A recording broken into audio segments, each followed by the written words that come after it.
And it's good to have our kids ministry back this Sunday.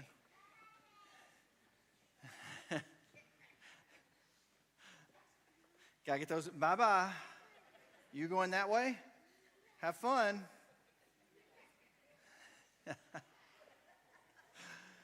Oh, we appreciate all the volunteers in that kids ministry. We're glad they're off of fall break, right? I want to say one thing before we get into the message this morning, and it's about the kids. So our biggest event of the year is coming up next Sunday. As far as attendance, that is the highest attended event that we have at Murray Hills, is this party right here. And it started probably 18 years ago as just a trunk or treat for our church family, like just 15, 20 families or so, just like, let's just get together and have some fun.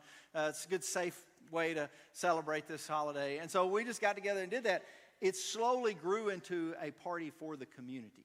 And that's what it is now. So the way we look at this is our church family is going to host our community. So we're going to host the community next Sunday and provide them with a fun, safe place to bring the kids.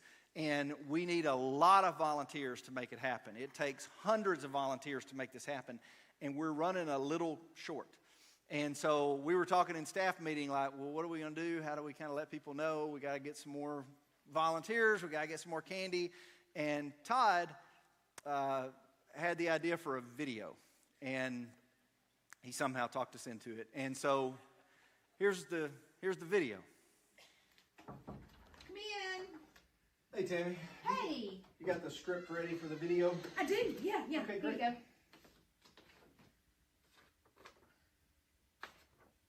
This is what he gave you? Yeah. No, I'm not doing that. No way. No, sorry. Tell him I can't. It's time for Murray Hill's Not So Scary Night, and we need you! Costumes, candy, laughter in the air, fun and games for everyone there. But before the pumpkins glow and gleam, we got a call from the Not So Scary team. We need 3. We need 3. Decorate, donate, and invite, you see. We need 3. Come join the spree. It's not so scary, the place to be. We need 3. 3. Murray Hills, not so scary. Sign up today and make it sweet. Yes, we nailed it. Decorate a trunk, donate some candy, and invite your friends. It's easy, it's fun, it's not so scary. We need 3. Yeah, not proud of everything I do in this job, but you got to do what you got to do for the kids. We do need 3, seriously. We need candy stations. We've got 57 of them. We're hoping to get 75 before Sunday. A candy station, you just dress up, decorate your car, and come hand out candy. If you don't want to dress up, that's not a requirement. If you don't want to decorate your car, that's not a requirement. The kids really don't care as long as you hand out candy. So that's the candy station. We need more candy because nobody ever prepares enough candy, and so we need, we carry extra candy around during the event because we'll have 1,000 plus kids here. And so, and we also need you to invite some people because we've got 2,000 slices of pizza coming from Domino's or wherever it is. So we got to have somebody to eat that. So we need you candy stations, candy donations, invite a friend. And my sincerest apologies for trying to rap. I don't even know if you'd call that a rap. I don't know what it was. Anyway. One last thing before we get into Hebrews. We're in Hebrews chapter 10. If you want to open up your Bibles to Hebrews 10. You guys know I love football, and I talk a lot about football, and so you know who my favorite team is. And so everybody's kind of like, what are you going to say about it this morning? What are you going to say about it? And I will say one thing before we preach. I want to say congratulations to Vanderbilt because they played a fantastic job yesterday. I thought they looked really good, and go Doors. All right, let's get into Hebrews. We are in Hebrews 10, and this is, we're just coming out of fall break. And so we had chapter 8 the first week of fall break, chapter 9 the second week of fall break, and probably the 2 most important chapters of the book. I didn't plan it that way because a lot of people were out of town. That's the way the schedule fell.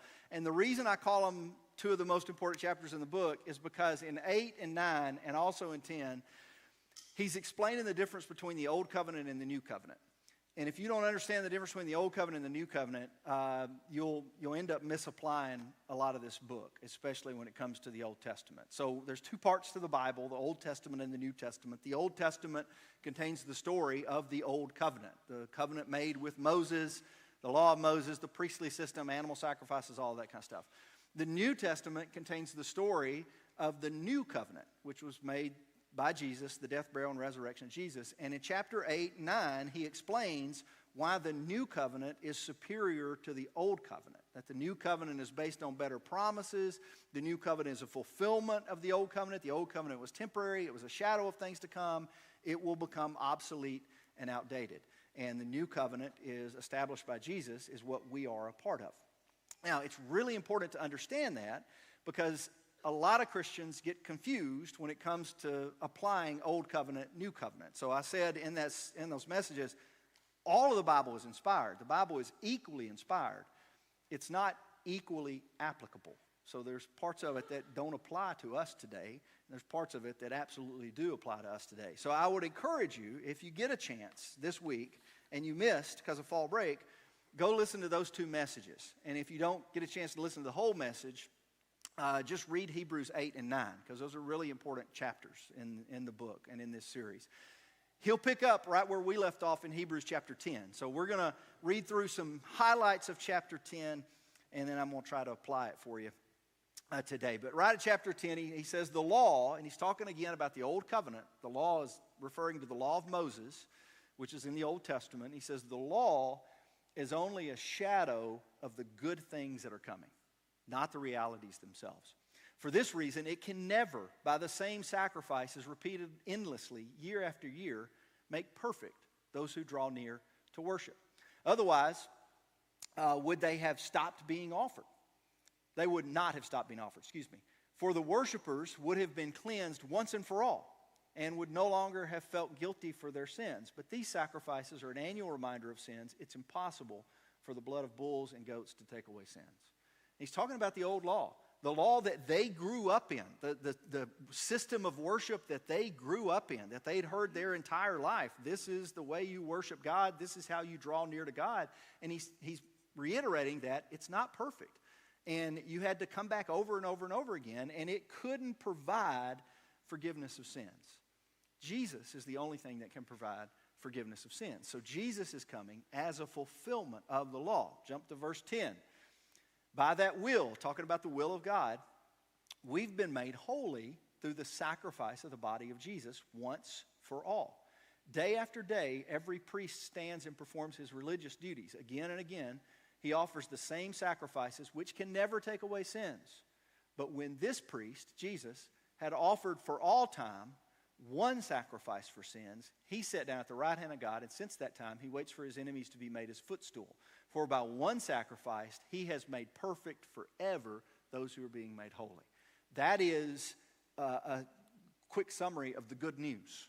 You've heard people talk about the good news of Jesus or the gospel of Jesus. That's the gospel of Jesus, that Jesus provided a sacrifice for sins. It was once for all, and he did what no priest could ever do or no Old Covenant practice could ever do. It could never take away sins. But Jesus, through his sacrifice, took away sins. He therefore made us holy. And it was one time, he offered for all time, one sacrifice for sins. So you don't have to keep coming back and back over and over and over again. You don't have to keep coming back and back over and over and over again, asking for forgiveness of these sins. Jesus has said, it is forgiven, it is done.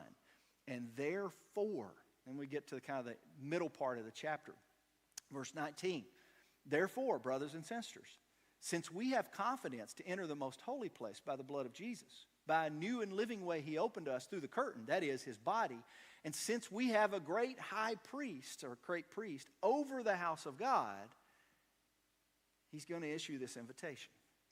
So where the writer of Hebrews has been taking us, if you've been following along through the letter, is he's been talking about how Jesus is greater than Moses, Jesus is greater than the angels, Jesus is greater than Aaron, Jesus is greater than Melchizedek. Jesus has better promises. Jesus has a better sacrifice. Jesus has a better covenant. So all of this has been building, like chapter 1, chapter 2, chapter 3, all this has been building to chapter 10, verse 22. And he spent a long time explaining it. There's been all of this buildup. And N.T. Wright says verse 22 is the party. Okay? If that makes sense. Like anybody who've ever planned a party, like I've got somebody there's a family member getting married this afternoon. They're having a party this afternoon. And they've been planning it for years. All of this buildup. They're booking these folks that are going to come and cater this and renting the facility and all of this buildup. You know, like we had a party last night at my house. You know, or not at my house, my parents' house. We had a party. We got together and we watched a football game. And there's all this buildup to that. Like, where are we going to watch the game? And whose house is it going to be at? And what are we going to eat? And who's going to buy what? And who's going to bring what? And there's all this build-up to the party, but that's not the party. The build-up actually takes longer than the party itself. You know, the party started at 6:30 p.m. on Saturday night. That's when the party started. It was over at halftime, but it started at 6:30. It was a really good party till then. And I apologize for all these football analogies. Those of you who don't watch football, like, what is he talking about? I don't even know why people are laughing.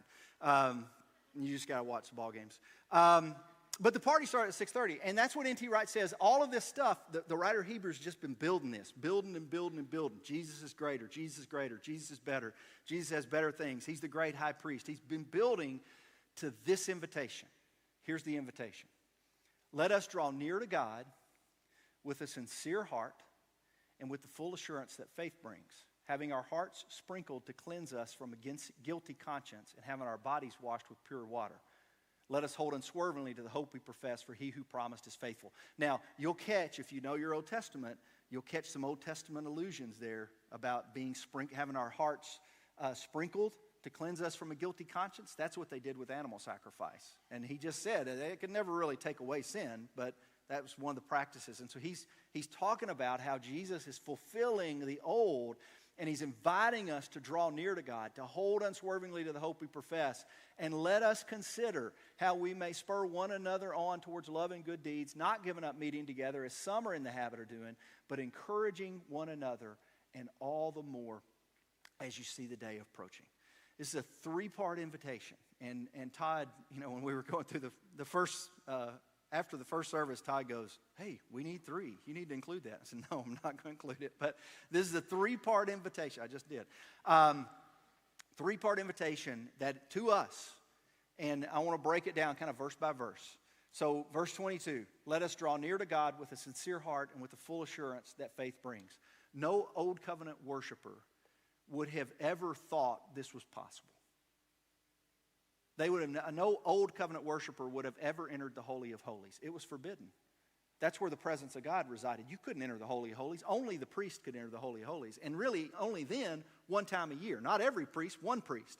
And only then, one time a year, and they had to stay behind a curtain. They had to sprinkle themselves with blood to make sure they were ceremonially clean. They had to go through all these ceremonial washings. I mean, it was a big deal to go before the presence of God. And what the writer of Hebrews is saying is we can now, through Jesus, we can draw near to God ourselves with a sincere heart. And there's a lot of people that don't think they can. I mean, there's a lot of people who will say, and you've probably heard people say this, friends are like, you know, you maybe invited them to come to church with you, and they're like, oh, no, I could, man, the building fall in if I ever showed up at that place. Right? And what are they saying? I'm not good enough to come to church. Or people will come to church and maybe they won't take communion, or maybe they won't get baptized. And sometimes they'll say, well, I don't feel comfortable taking communion because I'm not good enough. I'm just not good enough to take communion. I don't feel that I'm worthy to do that. And look at this. The phrase, full assurance. So when we draw near to God, one, we should always draw near to God with sincerity. So this is not performance. This is not for other people. We're drawing near out of sincere heart. We're coming with God. But then we approach him with the full assurance. If you look that up in the Bible dictionary, it says complete confidence, certainty, conviction. And we can have full assurance as we approach God because of what Jesus has done for us. So the answer, when people say, well, I'm not good enough, the answer is, on the one hand, you're right. You're not good enough. None of us are. I'm not good enough. None of us are. On the other hand, you're wrong because Jesus said you're good enough. And so quit arguing with Jesus and come to church, or quit arguing with Jesus and take communion, or quit arguing with Jesus and get baptized. I mean, if Jesus says you're good enough, you're good enough. End of story. And he said that through his sacrifice. So that's the invitation, to come near to God because Jesus has invited us to come near to God. Verse 23, let us hold unswervingly to the hope we profess, for he who promised is faithful. And this is about, I just say it's a fancy way of saying don't give up. So a lot of people feel like the hardest thing to do is to find hope. Like when you're struggling, when you're at rock bottom, you're struggling, you're drowning, the hardest thing to do is to find hope because you feel hopeless. You feel like there's no hope anywhere. There's no hope, no hope, no hope. And it is difficult to find hope, but I'm going to say it this way. Finding hope, you discover, is the easy part. It's clinging to the hope and staying with the hope that's the hard part. You see what I'm talking? I mean, finding it, that is difficult. Definitely. But once you find the hope, you have to cling to it. That's what he says. Hold unswervingly to the hope that we profess. And I see this. We got a graduation Tuesday night. Who is it? Stephen. Stephen graduating Tuesday night from Hope Center. I want to invite y'all to come. And usually not everybody comes because you're like, well, I don't know Stephen, or I don't know these guys, so I don't care if you know them or not. I want to invite you to come to the graduation because here's one of the things that we'll talk about at the graduation, because Jesse's been doing this the last couple of times, is there'll be a reunification of family, but you're talking about how difficult it was. So when Stephen found hope, that was one thing. Clinging to hope for a year, that's another thing. Knowing that there's guys in his house that upset him, there's guys that he probably got sideways with, Ricky probably did some stuff he didn't like, and everything within you just wants to quit. You want to give up. But cling to the hope, and this is not just a Hope Center thing, this is life. You think about this. How many people give up on marriages? How many people give up on jobs? How many people give up on church? You give up on church because you're like, well, the preacher said some stuff that just made me mad, and I ain't going back to that church. That's a terrible excuse. I mean, it really is. That's a terrible excuse. Find another church where the preacher says something that don't make you mad. But I guarantee if you stay there long enough, he or she's going to make you mad. I'm going to talk 52 times a year. I guarantee you I'm going to say something to make you mad over those 52 times a year. I'm going to say something to make myself mad. I'm going to go home, so I can't believe I said that. What's the matter with me? That's it. If you get involved in a small group, you're probably at some point, somebody in that small group is going to say something that you go, well, I just don't agree with that. I thought he was off on that. I just don't agree with that at all. I don't think I can go back to that church because I didn't know he voted that way. Stop. That's like that. You can't give up because somebody gets sideways with somebody or you get a little frustrated. I mean, you just keep holding on to the end. And whatever the commitments are, you keep holding on to the end because this is what he's saying. Hold unswervingly to the hope that we professed. Why? Because he who promised is faithful. In the end, it'll be okay. If it's not okay, guess what? It ain't the end. In the end, it'll be okay because God is faithful and he will deliver us. And that kind of gets into this last part, and it's kind of why we need each other. The last part of the invitation is, let us consider how we may spur one another on towards love and good deeds. And then if you know the rest of that verse, he says, don't give up meeting together. Because you're going to want to give up meeting together because people are hard to meet together with. People are hard to hang out with.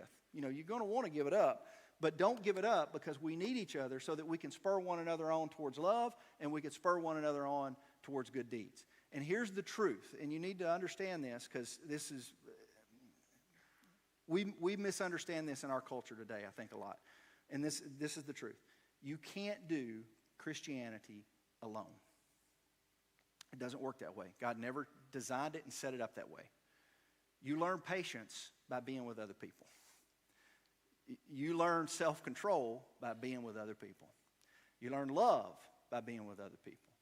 You learn compassion and grace by being with other people. You learn joy by being with other people. But Christianity is meant to be practiced in community. And sometimes we talk about a quote-unquote personal relationship with God or a personal salvation, like it's just us. And it's not just us. We need each other, and we need each other in order to encourage one another, to spur one another on towards love and good deeds. I'll give you a quick example without giving you much detail, but it's from my life. Like 2 or 3 weeks ago, I had a really, really tough week. And just I can't go into detail. So I just had a bad week. I'll just put it that way, all right? And I had a really difficult conversation with somebody, and that was upset with me. And I hung up the phone, and I called a friend and a brother and said, I just got to talk to you about what just happened. And I just told him the story. And what did he do? Hey, man, you got to keep going. Keep going. You didn't do nothing wrong. You know, you got to keep going. You're doing the right thing. And he just encouraged me. That same evening, we had dinner with our really good friends, and I probably spent 15 minutes of the dinner or 20 minutes of dinner processing it. And I'm like, they probably want to talk about something else. You know, they probably don't want to talk, but they just listened and let me process it and let me talk about it, and they encouraged me, like, no, man, you're doing the right thing. You know, you can't listen to all these voices. You got to do the right thing. When this gentleman came up here to pray, your tears are still on the step right there. When this gentleman came up here to pray, what happened? All these people came because they said, you're not alone. And there was encouragement. They're coming to say, you're not alone. They're encouraging and saying, you got to keep going. Keep doing this. This is what you got to do. And this is what we need from each other. This is why we need each other. You can't do that by yourself. Christianity is not meant to be an individual pursuit. It is meant to be a communal pursuit. We need each other to encourage each other. And so, and sometimes I'm going to be the one picking up the phone and calling somebody to encourage. And the guy that I called when I was feeling a little stressed, he's called me when he's felt stressed. And I've talked him down off the ledge, and he's talked me down off the ledge. And that's what we got to have that. I mean, that's part of what Christianity is designed to do. So the invitation is that we draw near to God with full assurance, that we hold unswervingly to the hope that we have, and we consider how to spur one another on to love and good deeds. And that means that one of the most important parts of church, and I got to quit because our elders have announced, but one of the most important parts of church is what you did before we started worship and what you're going to do after we finish worship. And that's just hanging out in the hallway. And you're like, yeah, but all I talk about is football in the hallway, or all I talk about is hunting in the hallway. It don't matter. It don't matter what you're talking about. You're building relationships, and when the tough subjects need to be talked about, you know who you can call on, and they know who they can call on. That's part of why we need church. And I'm going to tell this. I said this I really need to say it in here because the kids are in there.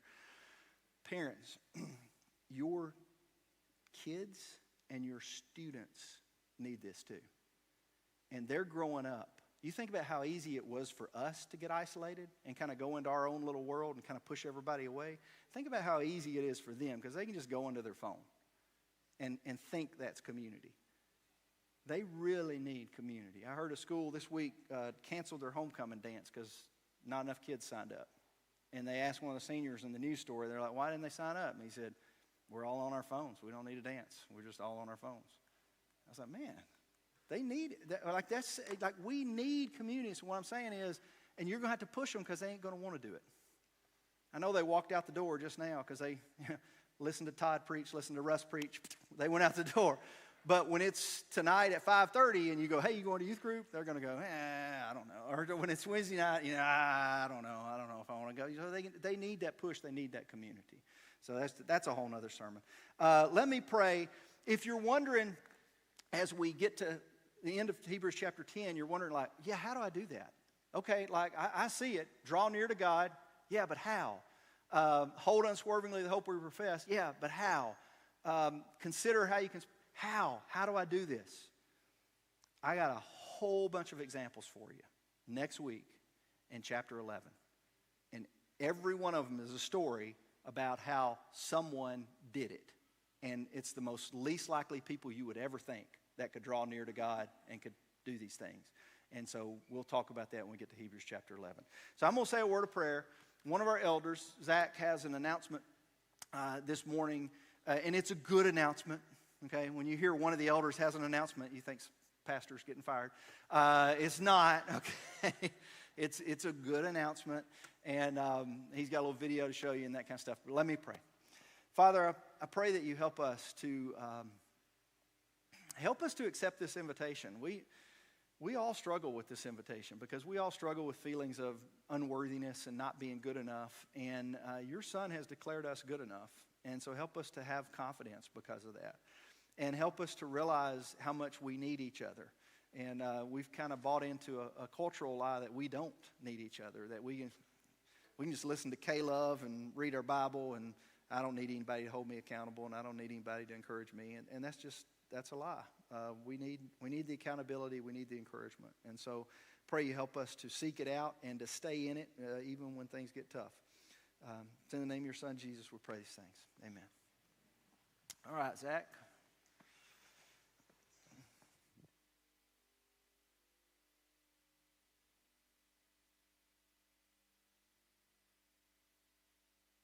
Hills.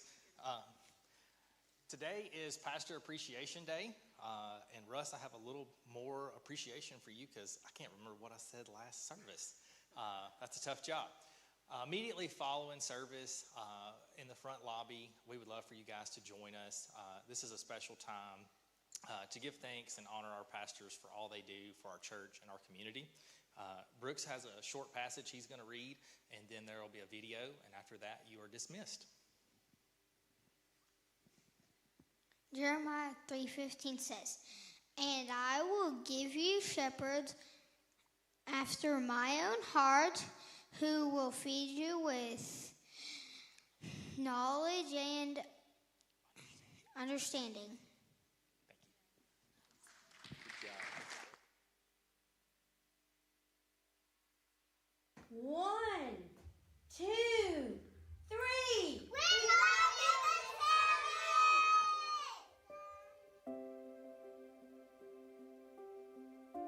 Just wanted to say that I'm very appreciative of Russ and the time that he dedicates to help spread the word throughout the community. Thanks, Russ. He's gonna hate this. He hates any recognition of himself in any way.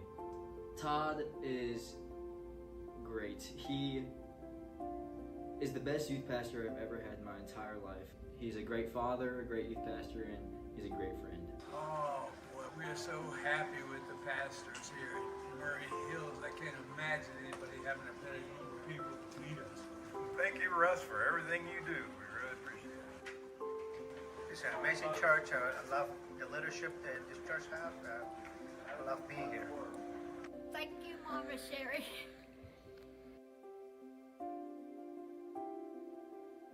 I just want to say thanks to all the pastors for everything they do here. We love coming to church here. We love all of the pastors, and we're just thankful for them.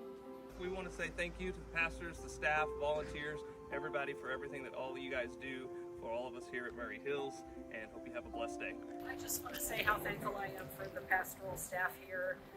Russ's teaching and leading the congregation, and Ebony and Tiffany and everything they do to make this place a great place for all of us. So thanks, guys. We just wanted to say thank you so much to all the pastors here at Murray Hills. We love you, and we are so, so grateful for you. Russ, we just want to say thank you. Thank you for everything that you do for us. Thank you for everything you do for this community and this church. And we're grateful to have you as our pastor. Thank you, Pastor Russ. We appreciate you.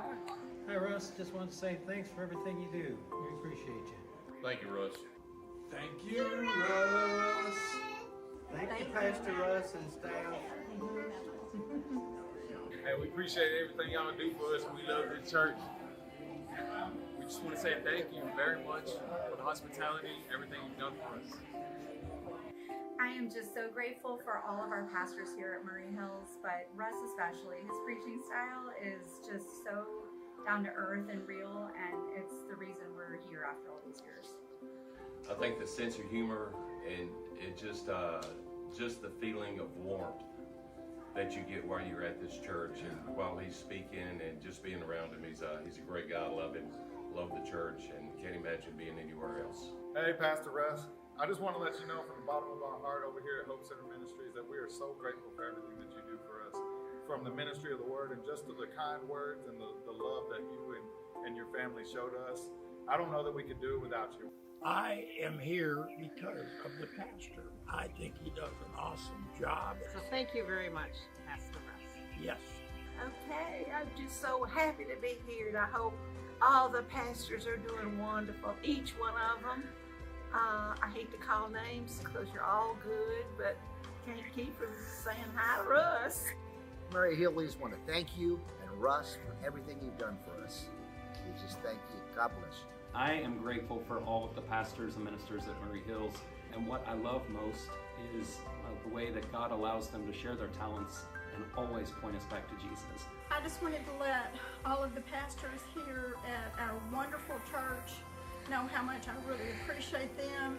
I'm always so grateful at how warm and loving and expressive they are to everyone. All of our pastors are that way, regardless of what their main title is. Thank you, Pastor Russ and your staff. We love you.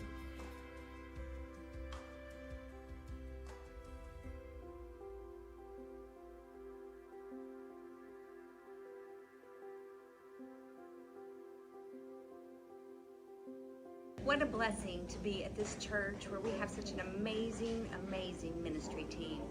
Thank you, Russ, Tiffany, Tim, Ebony.